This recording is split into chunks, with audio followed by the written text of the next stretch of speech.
Shalom, salam sejahtera bagi Bapak Ibu, saudara-saudara, anak-anak yang dikasihi oleh Tuhan Yesus Kristus.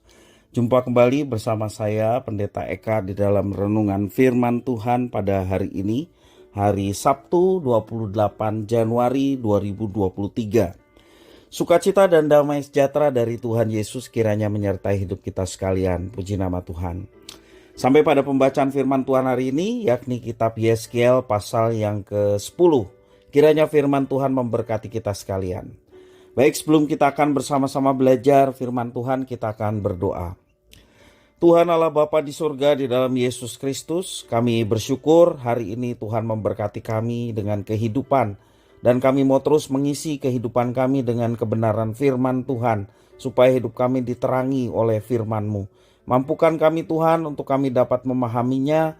Engkau juga menolong kami untuk kami dapat mempraktekkan kebenaran firman Tuhan yang kami yakini dalam hidup kami. Terima kasih Bapa, inilah diri kami. Kami sedia belajar firman Tuhan. Demi nama Tuhan Yesus kami berdoa. Haleluya. Amin.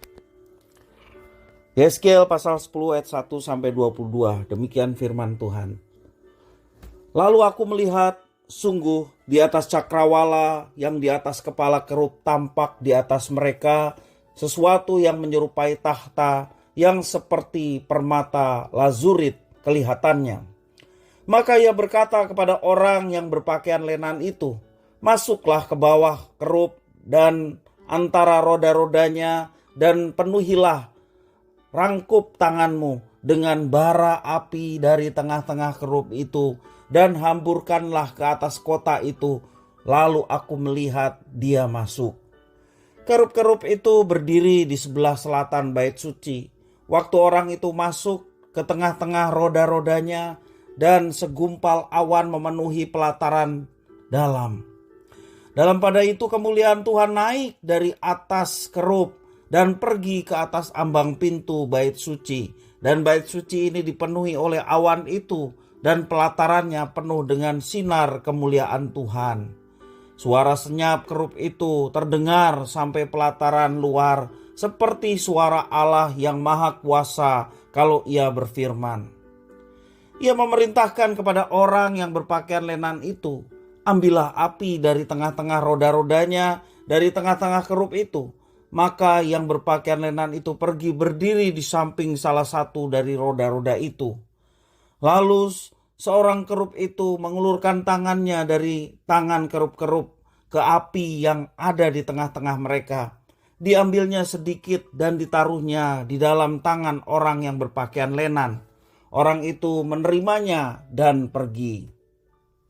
Pada kerub-kerub itu tampak yang menyerupai tangan manusia di bawah sayap mereka.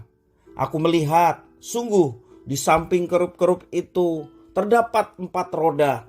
1 roda di samping seorang kerub dan roda-roda ini kelihatannya seperti kilauan permata pirus. Kelihatannya keempatnya adalah serupa, seolah-olah roda yang satu di tengah-tengah yang lain. Kalau mereka berjalan, mereka dapat menuju ke 4 jurusan tanpa berbalik kalau berjalan.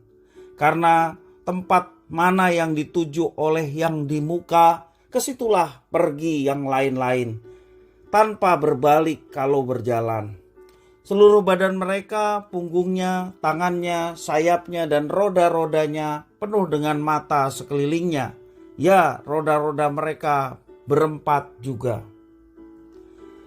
Aku dengar bahwa roda-rodanya disebut puting beliung. Masing-masing mempunyai 4 muka. Muka yang pertama ialah muka kerub. Yang kedua ialah muka manusia. Yang ketiga ialah muka singa. Dan yang keempat ialah muka Raja Wali. Kerub-kerub itu naik ke atas. Itulah makhluk-makhluk hidup yang dahulu kulihat di tepi sungai Kebar. Kalau kerub-kerub itu berjalan, roda-roda itu juga berjalan di samping mereka.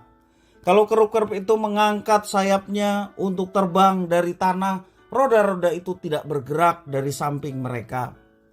Kalau kerub-kerub itu berhenti, roda-roda itu berhenti. Kalau kerub-kerub itu naik ke atas, roda-roda itu sama-sama naik dengan mereka. Sebab roh makhluk-makhluk hidup itu ialah di dalam roda-roda itu. Lalu kemuliaan Tuhan pergi dari ambang pintu bait suci dan hinggap di atas kerub-kerub. Dan kerub-kerub itu mengangkat sayap mereka. Dan waktu mereka pergi, aku lihat mereka naik dari tanah dan roda-rodanya bersama-sama dengan mereka. Lalu mereka berhenti dekat pintu gerbang rumah Tuhan yang di sebelah timur, sedang kemuliaan Allah Israel berada di atas mereka. Itulah makhluk-makhluk hidup yang dahulu kulihat di bawah Allah Israel di tepi sungai Kebar. Dan aku mengerti bahwa mereka adalah kerub-kerub. Masing-masing mempunyai 4 muka, dan bagi masing-masing ada 4 sayap, dan di bawah sayap mereka ada yang berbentuk tangan manusia.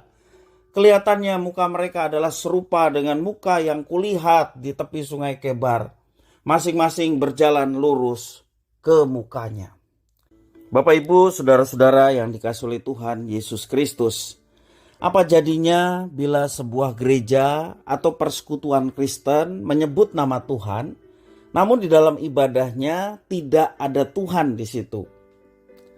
Tuhan telah berpaling dari umatnya, bahkan dari tempat yang dikhususkan untuk menyembah Tuhan, yakni bait Allah. Ia memperlihatkan kepada Yeskiel bagaimana ia pergi meninggalkan baitnya di Yerusalem. Yeskiel melihat tahta, tetapi tahta itu kosong dan kerub tidak lagi berada dalam bait suci, melainkan di sebelah selatan bait suci. Karena Tuhan telah meninggalkan baitnya, kerub itu menunggu kepergian kemuliaan Tuhan. Dalam bacaan ini juga kita melihat bahwa Tuhan juga menyebutkan rancangannya untuk menghancurkan kota Yerusalem kepada orang yang berpakaian lenan sebagai pelaksana penghukumannya. Dalam pelaksanaannya ada kerub dan roda-rodanya yang menjadi senjata. Roda-roda atau angin puting beliung yang dikatakan firman Tuhan. Dengan bara api kota itu akan dihanguskan. Kita melihat bandingannya seperti peristiwa Sodom dan Gomora. Itulah yang dialami Yerusalem. Proses kepergian kemuliaan Tuhan ini pertama-tama meninggalkan ruang Maha Kudus. Kemudian meninggalkan ambang pintu bait suci. Dengan hinggap di atas kerub-kerub, kemudian Tuhan pergi meninggalkan ambang pintu bait suci dan berhenti di dekat pintu gerbang bait suci yang di sebelah timur, yakni Bukit Zaitun, dan kemudian pergi. Bapak, Ibu, saudara-saudara yang dikasihi Tuhan, kerub-kerub ini merupakan makhluk yang sama yang sebelumnya telah dilihat oleh Yeskiel di tepi sungai Kebar. Mengapa Tuhan meninggalkan baitnya? Rumah yang dikhususkan untuk menyembahnya ditinggalkannya. Karena umat telah menyakiti hatinya. Mencemari baitnya, tempat kediaman Tuhan Allah mereka. Dengan beribadah kepada Allah-Allah lain. Bahkan melakukan penyembahan berhala di baitnya. Sangat menyakitkan hati Tuhan. Dan para pemimpin melakukan kejahatan itu di rumah Tuhan. Di mana seharusnya nama Tuhan dipuji, disembah. Tetapi kejahatan yang mereka lakukan di sana. Tuhan membiarkan, bahkan meninggalkan tempat kudusnya yang telah dicemari dengan segala dosa dan kenajisan umatnya. Bapak, Ibu, saudara-saudara yang dikasihi Tuhan, ingatlah akan kekudusan Tuhan yang tidak dapat disandingkan dengan segala dosa dan kejahatan umatnya. Tuhan Allah tidak ada di tempat persekutuan umat yang tidak menjaga kekudusan dan tidak memuliakan Tuhan. Bapak, Ibu, saudara-saudara, seperti pembelajaran hari ini, ketika kita menyebut Tuhan, ketika kita memuji dan menyembah Tuhan, apakah itu di gereja, apakah itu di sebuah persekutuan, atau kita di rumah, ketika kita menyebut nama Tuhan, artinya hidup kita juga mau seturut dengan kehendak Tuhan. Kita menyebut nama Tuhan, kita memuji menyembah Tuhan, artinya kita mengakui keberadaannya yang kudus dan suci. Dengan demikian ketika pengakuan kita akan kekudusan dan kesucian dari Tuhan, kita mau mewujudkan kehidupan kita yang senantiasa menjaga kekudusan. Jangan membiarkan dosa itu tetap kita lakukan sementara kita memuji menyembah Tuhan. Bapak Ibu saudara-saudara yang dikasihi oleh Tuhan, berdasarkan pengalaman bangsa Israel, mereka menyembah Tuhan tetapi juga menyembah Allah-Allah lain. Mereka mengakui kekudusan Tuhan tetapi mereka juga mencemari hidup mereka dengan perkara-perkara yang menyakiti hati Tuhan. Bapak Ibu saudara-saudara, Tuhan Allah sangat mengasihi sehingga Dia menebus kita melalui Yesus Kristus. Kita disucikan dari segala kejahatan dan Tuhan ingin supaya hidup kita hidup di dalam kekudusan. Karena itu setiap firman Tuhan yang mengoreksi kita, bersyukurlah atas koreksi yang diberikan supaya kita kembali kepada jalan Tuhan, kembali pada rancangan dan rencananya yang sungguh-sungguh untuk kebaikan kehidupan umat yang dikasihinya. Biarlah firman Tuhan ini sungguh memberkati kita untuk terus menjaga hidup dalam kekudusan dan menerapkan firman itu dalam kehidupan kita setiap hari. Mari kita berdoa bersama. Tuhan Allah Bapa di surga, di dalam Yesus Kristus, terima kasih atas firman Tuhan.